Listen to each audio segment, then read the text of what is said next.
Samantala, balikan naman natin kung kailan nga ba nagsimulang tumindi ang tensyon ng Pilipinas at China sa agawan sa teritoryo sa West Philippine Sea. Nagbabalik si Carla Lim. Sa 3-part documentary na inalabas ng Department of Foreign Affairs, nakapaloob ang timeline at bersyon ng Pilipinas sa West Philippine Sea. 1995 nang okupahan ng China at tayuan ng military garrison ang Mischief Reef.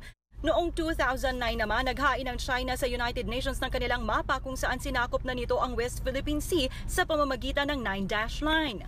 2012, nagkaroon ng standoff ang Pilipinas at China matapos maharang ng Philippine Navy ang 12 mangingisdang Chino sa Scarborough Shoal. Nag-withdraw ang Pilipinas ng puwersa noon alinsunod sa bilateral talks pero hindi raw umalis ang China at hinaras pa umano ang mga mangingisdang Pinoy. So paano ka makakipag-usap sa ganyan, di ba? Inangkin nila yung buong teritoryo, tapos sasabihin sa kanila yun, tapos walang atrasan. So anong klaseng dialogue pwede magkaroon sa ganun, no? Enero 2013, naghain ng kaso ang Pilipinas sa International Court of Arbitration para questionin ang 9-dash line claim ng China. Sa gitna nito, nagtuloy-tuloy ang reclamation ng China. Sa ilang kuha ng Asia Maritime Transparency Initiative, makikita ang mga pasilidad na itinayo ng mga Chino sa Subi Reef, Fiery Cross Reef at Mischief Reef. March 2014, naghain ang Pilipinas sa tribunal ng 10 volume ng memorial bilang ebidensyang walang basihan ang pag-angkin ng China. Oktubre 2015, nagdesisyon ang arbitral court na pasok sa kanilang jurisdiction ang inihaing kaso ng Pilipinas. Bagamat hindi humarap ang China sa mga pagdinig, patuloy nilang iginigiit ang sinasabi nilang historical claims sa South China Sea.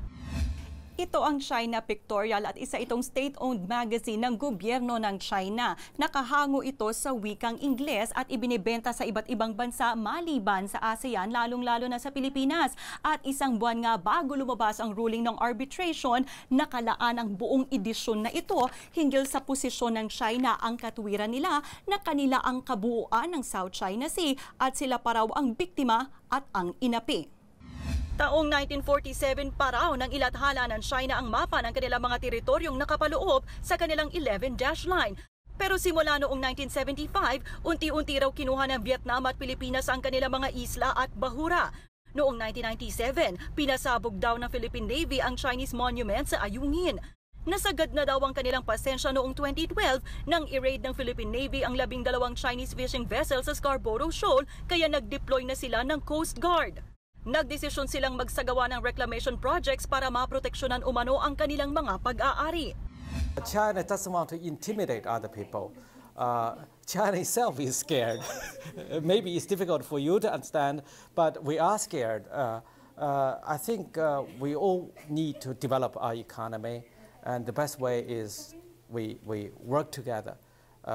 Perhaps we could shelve some of the disputes and try to find how we can develop this region to our own benefits all together.